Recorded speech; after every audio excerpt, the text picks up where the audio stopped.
Hello. Hi, everyone here. We have people coming in. We have around 69 participants now.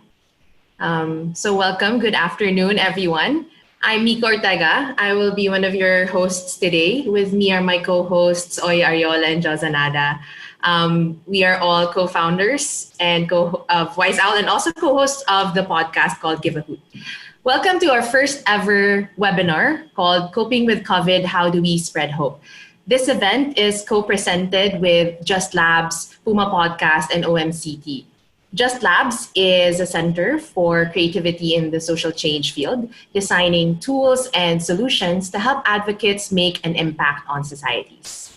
PumaPodcast is the Philippines' first podcast network, sharing joy, power, and the value there is in listening. They're a first mover in podcasting in the Philippines and Southeast Asia. OMCT is the main global coalition of civil society organizations fighting for a world free of torture. They work for the protection of human rights defenders around the world. This webinar is also a continuation of Give A Hoot podcast episodes about hope-based communications in the time of COVID-19. Thanks to the positive response we got from our community, all co-presenters wanted to go ahead and deepen the conversation. That's why we're all here today. Now, on to our panel. Allow me to call on my co-host, Oya Arriola. Oya? Hello, everybody. Yes, to start our discussion off, we have with us Thomas Coombes. Thomas is a communication strategist who has worked with organizations like Amnesty International and Transparency International. Thomas is the co-founder of the organization called Hope-Based Communications and is an associate of JustLabs. And is gracious enough to join us from Germany today. Thank you, Thomas. Please take it away. Thanks, Oya, and thanks everyone for joining. It's a great pleasure to be connected to you all from the other side of the world. Even if we're locked in our living rooms and bedrooms, we can still be connected. So I want to talk to you about hope-based communications, which is an idea that I came across after working in human rights communications for several years. And my approach used to be so very negative, in which my sort of nature, being Irish, is to be quite cynical. And I spent most of my work sort of naming and shaming governments who committed human rights abuses. But I found that actually I realized the goal of my work, I wanted to create empathy for people who are suffering. And I realized that my work wasn't achieving that. And so I started trying to look at neuroscience and psychology to see how I can better understand people and do better at changing their behavior. And above all, the most important thing that I learned is, all of us as human beings, we never reason purely rationally. We always make our decisions emotionally as well as rationally. Even if you're a scientist or an expert, subconsciously our emotions are always at play. And so there are two really big thinkers from the United States who sort of drive this approach. One is on the Republican side, Frank Luntz, who wrote a book with the subtitle, "It's not what you say, it's what people hear." And then I realized that, a lot of the time we communicate with the things we think make sense, but we don't always check, actually, does our audience understand what we're saying the same way? And then really my biggest inspiration is a communicator from the United States called Nat Schenker Osorio. And she has a brilliant saying, which is, it's not about saying what's popular, it's about making popular what needs to be said. And really that spoke to my burning passion, which is how do I make people care about human rights? And so I had this sudden realization, and I changed the way I do my work, which is actually what people want from a human rights organization is not to tell them that things are going wrong. That's part of our work. But above all, what they need us is to show how things can get better. And so that's what hope is. Hope is not actually about being happy or positive and ignoring all the bad things that are happening. Hope is actually about the belief that tomorrow can be better, but it requires action. It involves a certain vulnerability, taking a risk and actually, going out and saying we believe in better. And there is an expression at the moment, around the coronavirus, which is we have to build back better. So I want to talk a little bit about how we can apply hope-based communications in this time of Corona. And actually, not only do we need hope just for ourselves, but actually hope is really important politically.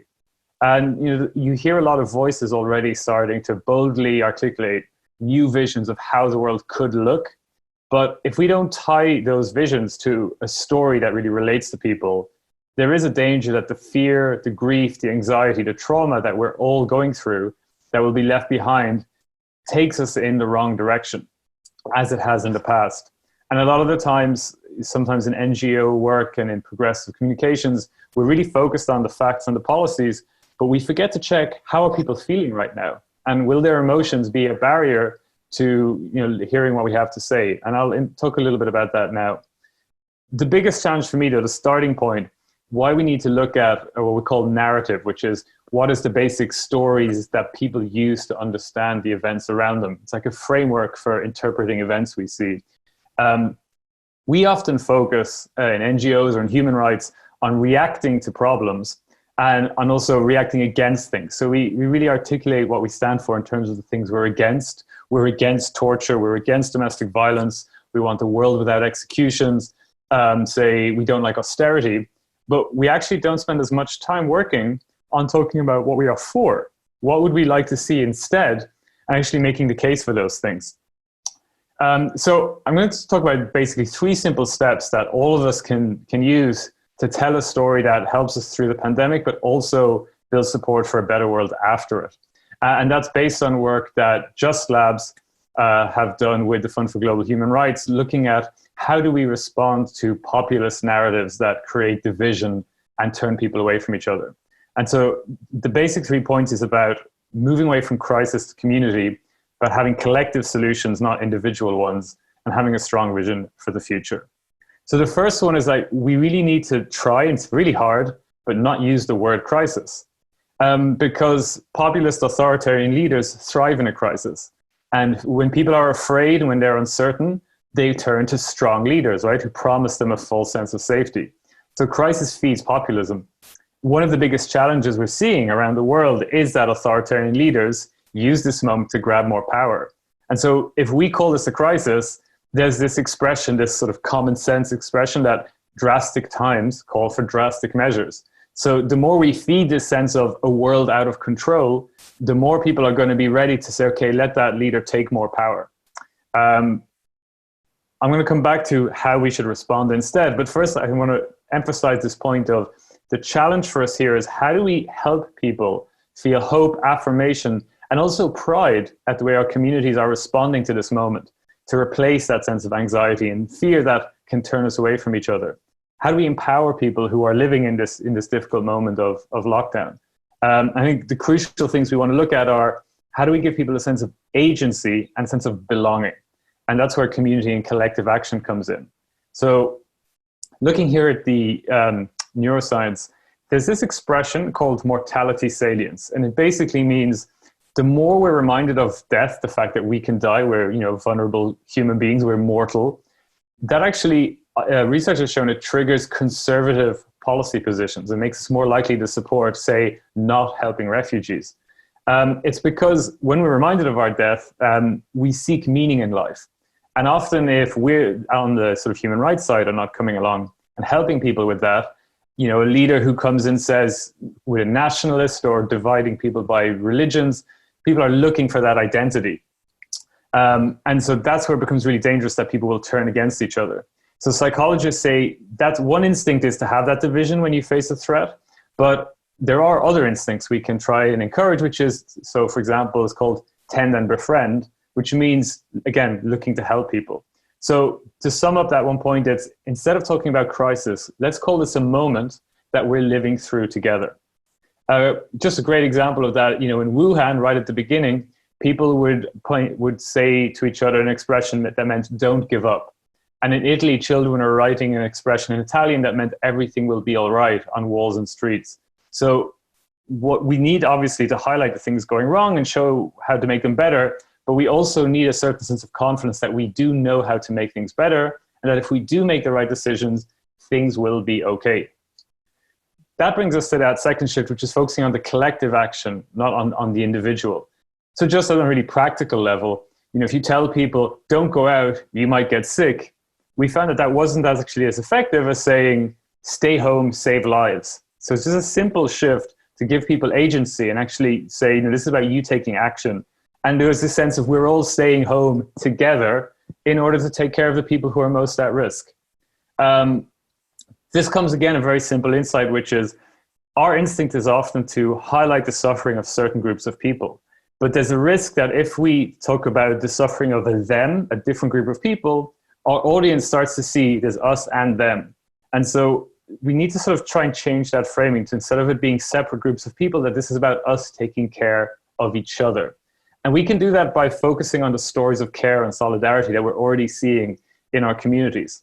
For example, here in Berlin, about 1 million refugees arrived over the last couple of years, and there are some really heartwarming stories of, say, a Syrian refugee whose restaurant is closed down, and they've started cooking food for people working in supermarkets. And, you know, often the media wants to tell the stories of division, but a lot of the stories that show how we want the world to be are already happening, and we have to put the spotlight on those stories as well. And so that's that final shift is, how do we confidently start telling the story of those things that are happening today that show how the world can be in the future? So in the work of JustLabs, we've been calling on people to put the human in human rights, that human rights is not just about abuses taking place, it's also about how humans should treat each other. So we're challenging people to start, you know, if you want to sort of talk about all the problems that are going wrong and your fears for the future, why not try and shift your sentence and say, in future, here's how things should be. So if you're worried about, say, you know, invasive technology and surveillance, say, well, in the future, we could have an internet that, say, works for us. I think the biggest shift that we need to try and make here is our basic worldview of how the world works. And I'll end on this point, which is there's been this idea that strength comes from military power, from security. But actually what we're seeing in our society is that strength comes from our ability to care for each other. And you can see probably the most effective response to the crisis has been from Jacinda Ardern in New Zealand.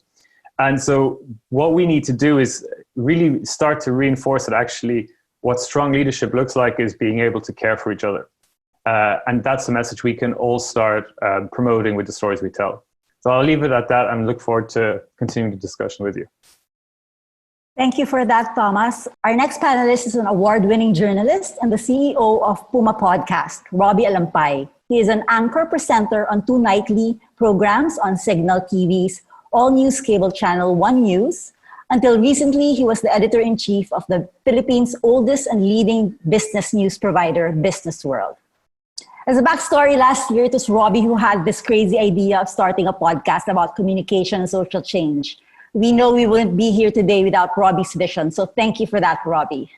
Roby will now talk about media's responsibility in promoting human rights in the time of COVID-19. Let me give you Roby Alampay.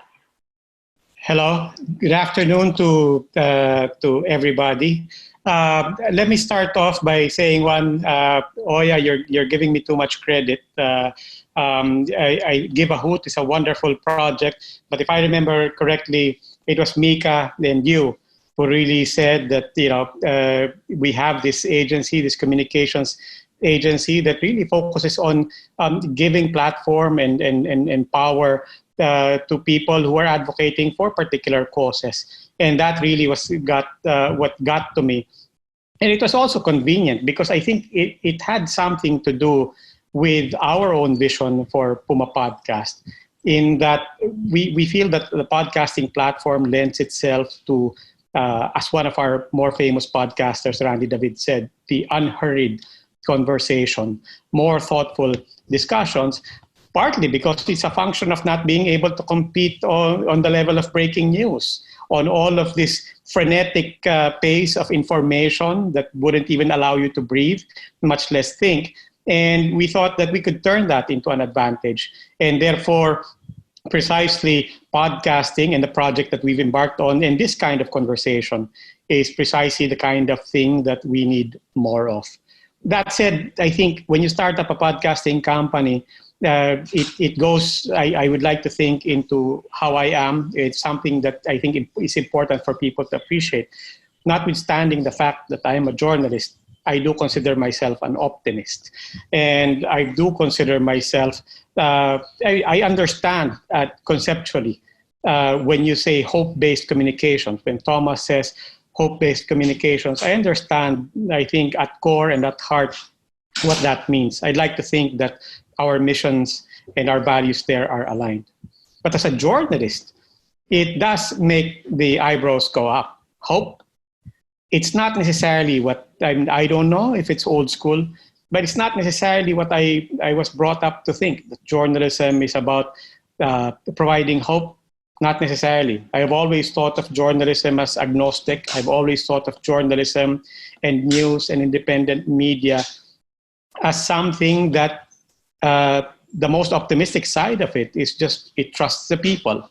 It trusts the crowd.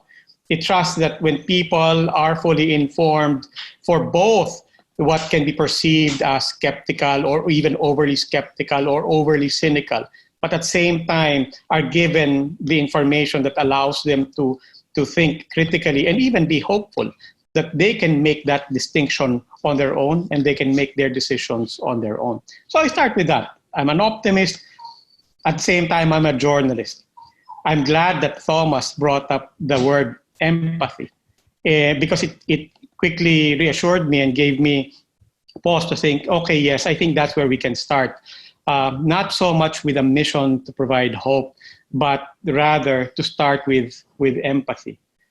I think when you speak of moment, Thomas, I think there's something convenient about the current moment, in that whether or not you believe in hope-based communications, and you think whether or not the important thing for you is just understanding the pulse of the people and empathizing with them, not necessarily framing it as hope, doesn't matter. Because the moment right now, my sense of it as a journalist, as an editor, is that people are looking for hope. It's not a cause that I'm pushing. It's not a particular advocacy, but purely editorially, I feel that people are looking for stories of hope, whether they call it hope, or stories of looking forward, looking up. At its most base, I think the stories that people are looking for it's still about health and safety, but I also think that people are looking for reasons and reassurances and reminders on how to move forward, how to pick themselves up, how to get up again, and how to walk again. So I think there's a way of moving forward on that topic. And then you throw in the final twist. You gave me the topic of hope, in particular for human rights in the Philippines. And again, it throws you for a loop. How can a journalist talk about hope for human rights in the Philippines at this particular moment? It's ironic on very many levels, and it keeps turning on very many levels. One ironic thing is we know that this crisis, and it is a crisis, speaking as a journalist, but this crisis, this moment, was in fact aggravated by the lack of human rights in China. It was in fact aggravated from the very start by an absence of free expression and a lack of press freedom. And we know also that FOI, freedom of information, press freedom, free expression, freedom of opinion, our ability to provide commentary, is also the things that will help to provide solutions and get us out of this mess. I think it's ironic, as I said, to look at it that way, because just in this past week, we have been given proofs of and evidence of how concretely that is true. Not necessarily on the level of solving COVID or defeating COVID, but all the other social and economic and political and social problems that we now confront. In the past week, what has the Philippines experienced? Because of free expression, because of press freedom, because of social media, OFWs were overnight able to overturn an adjustment in their fees, something that people felt very unjust, very arbitrary. But overnight, because of the social movement, that was defeated. If the news that's coming out right at this hour is true, press freedom, free expression, and free commentary on social media platforms and public outrage is going to result in some level of police accountability.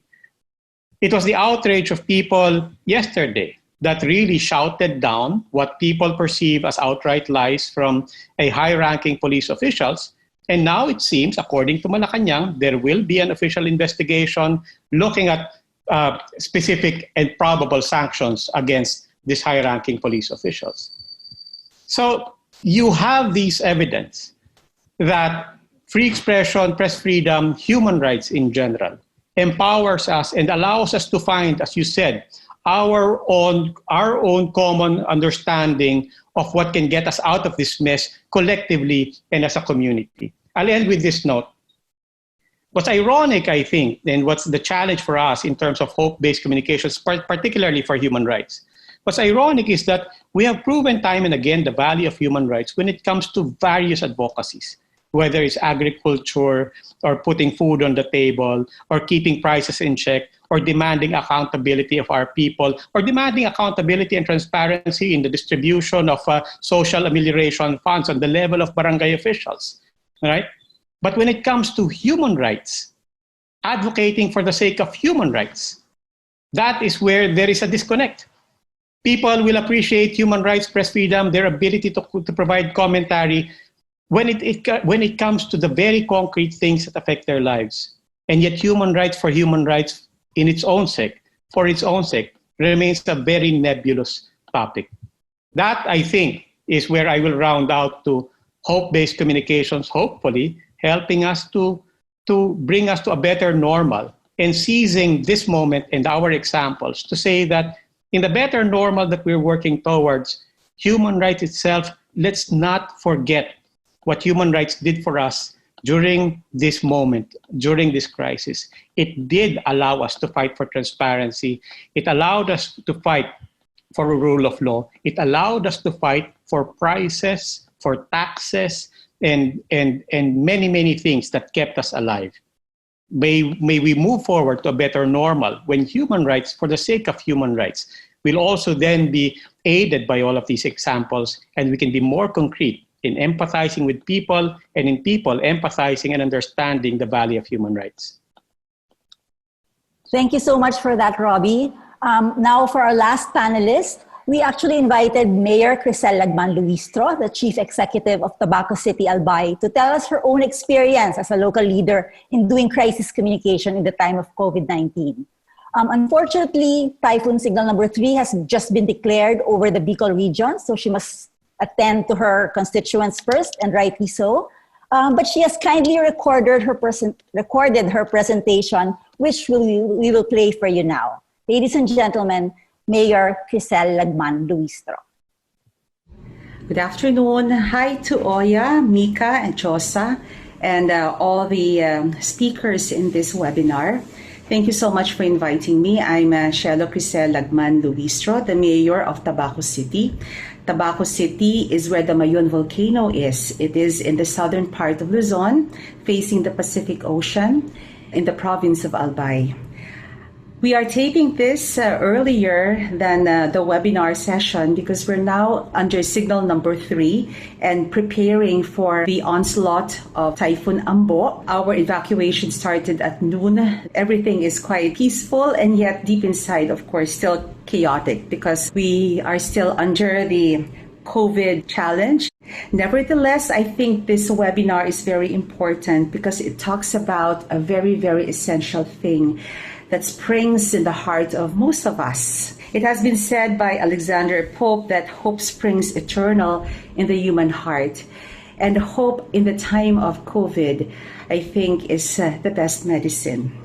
We have to have hope, not fear, not anger, not anxiety, but hope. So what is the role of local governments in spreading hope during this very challenging time? Let me just share to you what Tabaco City has done. And I think the biggest challenge for me as the mayor of Tabaco City is actually how can I package the information about a virus that has been unheard of. It only came out late last year in December. Not much is known about it, and it is invisible. How can I warn the people about it without sowing too much fear that would immobilize them, but actually inspire them to become part of the solution rather than the problem. And so the first thing I did was to get to know more about the virus and how I can package the information so that people in my locality would not only understand it, but know that they too can do something. They can actually do something to prevent the spread of this virus. So we had several meetings with barangay officials, city leaders, department heads, so that we can come up with a communication plan that would really hit home, make people understand that the virus is, yes, invisible, but the symptoms are very visible. And the symptoms are simple. It's coughing, it's sneezing, it's sore throat, sometimes it's diarrhea, difficulty breathing, fever. They're very visible, tangible symptoms.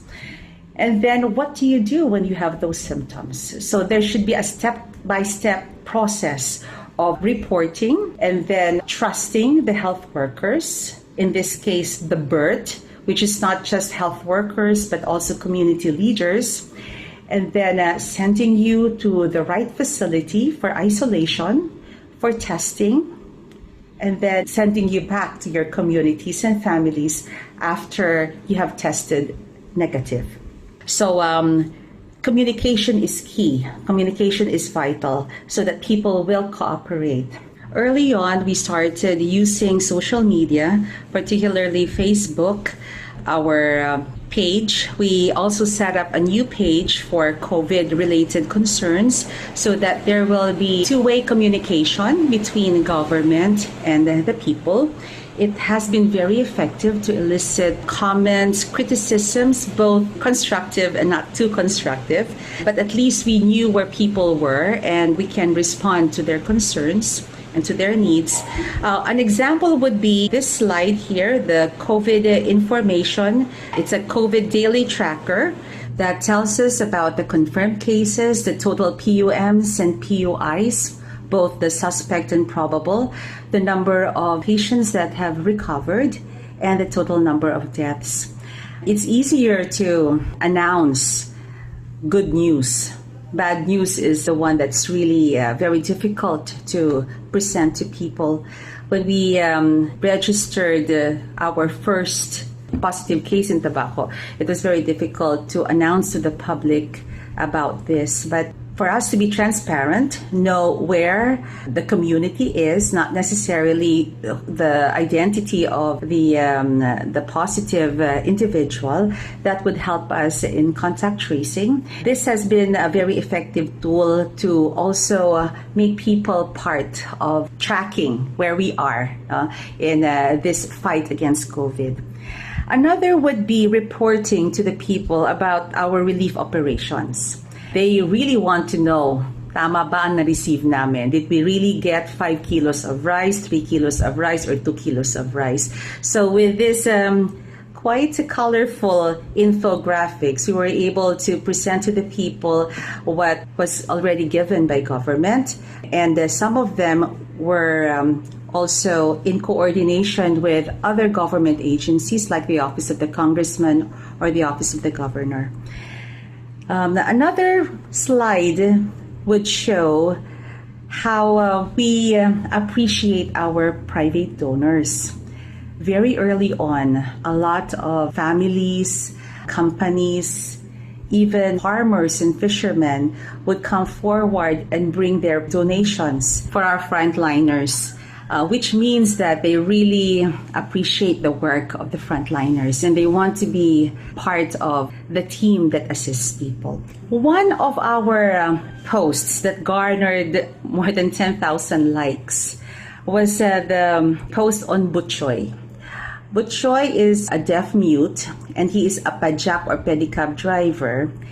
He returned the 5,000 peso SAP allocation because he has already received one from another barangay. It's a classic example of double entry. He was registered in one barangay but was found to be living during this time in another barangay, and so he was counted twice. Butchoy has 5 children, very poor, no pajak, is operating now in Tabaco City. He badly needs that 5,000 pesos. But he came forward and returned it. And it just generated so much positive likes, positivity and likes, that many others followed suit. Those who were given dole allocations returned their SAP allocation when they found out that they would be receiving SAP from dole. So what I'm saying is that people look forward to good stories.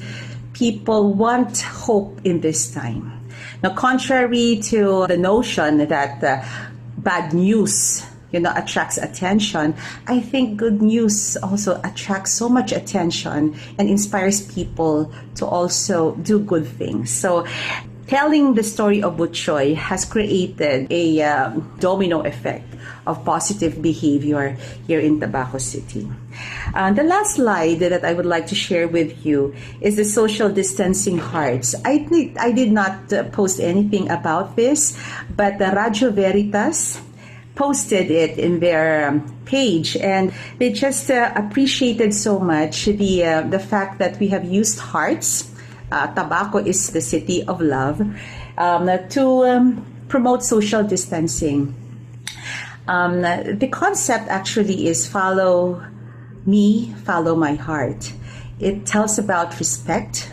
I respect you. I don't want you to be infected. And I love myself too, so that I will not be too close to you to be infected. Social distancing would be part of the new normal. And this is our personal commitment to take personal responsibility to stop the spread of the COVID virus. These are just simple examples from Tabaco City. I know the other local government units have lots to share.